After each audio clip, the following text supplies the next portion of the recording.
guys were supposed to have a joint practice today, ended up getting canceled.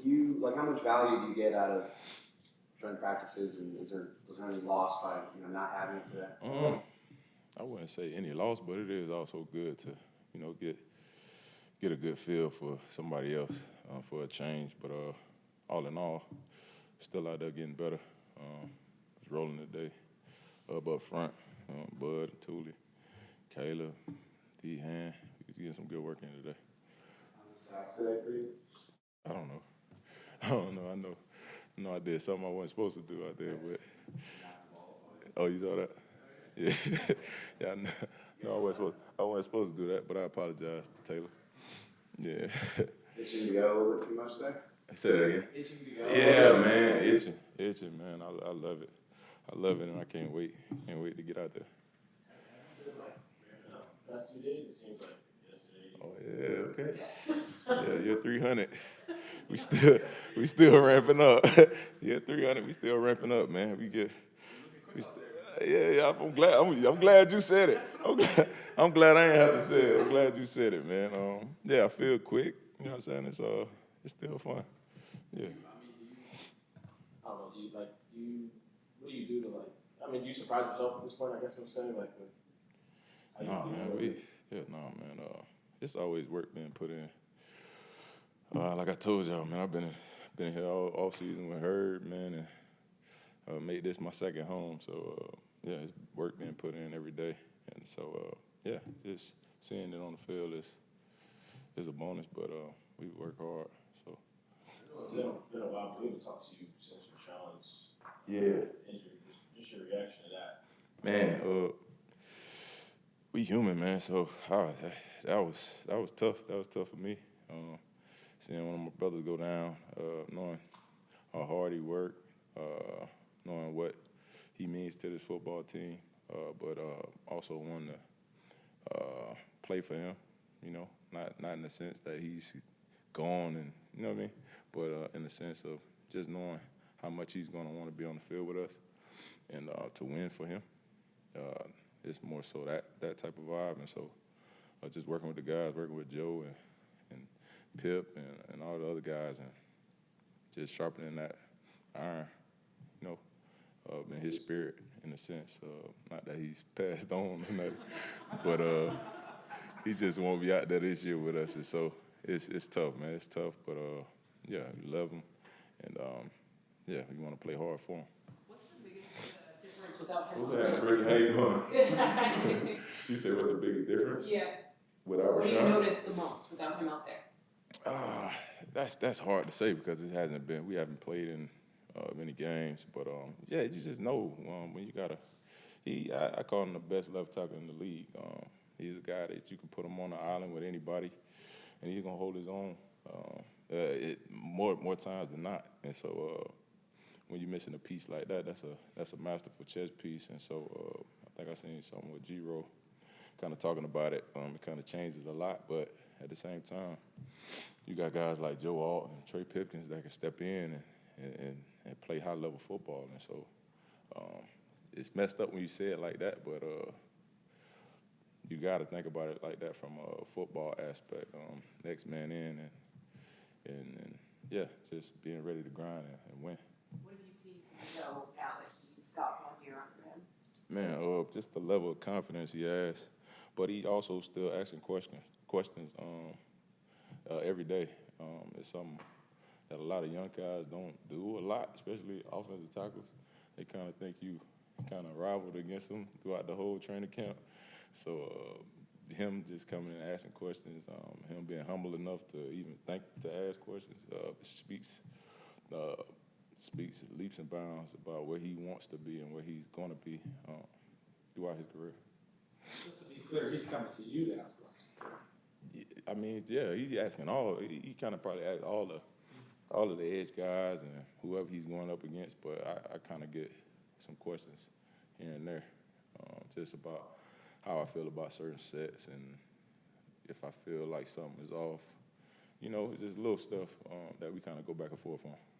Does losing Rashawn, does it sting more for you given, there's only so many shots you have left here? In terms of He always got the negativity, dog. But that's damn sure what I thought about when I first started. I'm like, dang, yo. It's like how many chances I'm going to have to play with Rashawn Slater, and this year is kind of just, over for him. So, yeah, it was definitely a thought, but at the same time, you got to always think positively. Yeah, that was a thought, but I'm not making that the end-all, be-all. Does your mind go from like damn to okay? It's always in that. It's always in that place because I'm human first. You know what I mean? I want what's best for him. Didn't want him to get hurt. You know what I'm saying? So just saying that and just having to respond in a way of like, I gotta still be present with the guys and lead this team in the best way I can. Without the joint practice, do you feel like you can be ready for the season, without any reps like in a game or anything like that?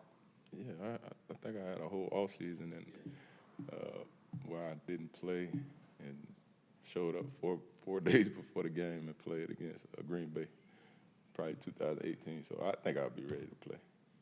Yeah. Long time ago. How much? Yeah, still rolling. Still rolling. Just at this stage in your career, the way you approach the beginning of the season, how much has that changed? And we see you out there in practice, like you, Derwin, dominating, being so intense, setting the pace. How much is that also that important as a leader to set that tone and the example for the young guys? It's very important.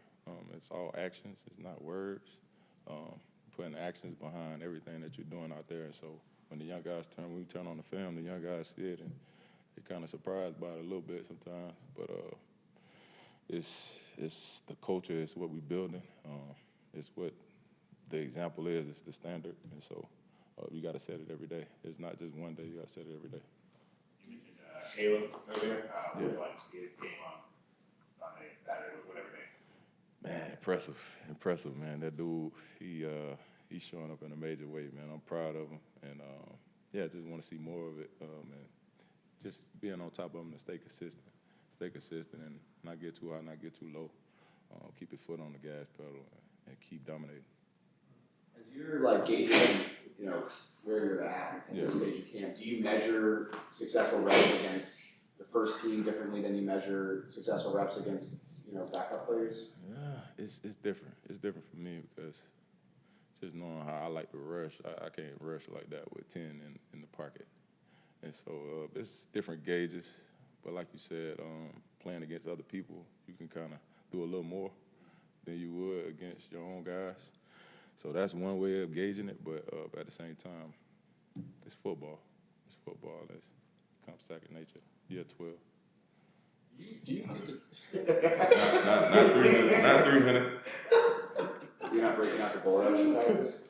A little bit. It's a kind of a controlled aggression. You gotta know when to stop it. You know what I'm saying? And when to. Yeah, not all the way. Not right now. Yeah, not right now. I was gonna say, is there something? I don't know. Is there something about this week that seems like it's almost like full of like you're getting to that point? There's something about this week. Yeah, you ramp up each week. You ramp up each week, but it's still a controlled aggression. You know what I mean? You don't want to do too much, especially in the practice set. Yeah. With the running backs, like with the Marion, I know it's hard to tell, I guess, with the pace, but like, can you tell? I can tell. How's the impression? I can tell. I don't want to say how he impressed me, but I can tell. If you play football, then you know. It's gonna be fun to watch him play.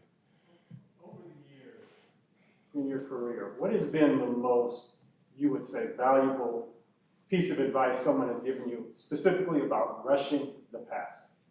Man, specifically about rushing the passer, I think it's Justin Tuck. That's my big bro. It was a 2-minute drill we had, and the offense was going fast paced. And I was bull rushing the whole time, gasping for air, almost dying, borderline dying. I'm looking at him. He looked at me. He like, "Oh, you gonna keep bull rushing the whole drive? You gonna keep being tired? You got to learn how to gauge your rushes and switch them up, and not just go power every rush because the ball coming out fast. And so it's a little bit of that, but yeah, it's tough. It's tough. Tuck gave me some of the best advice. Yeah.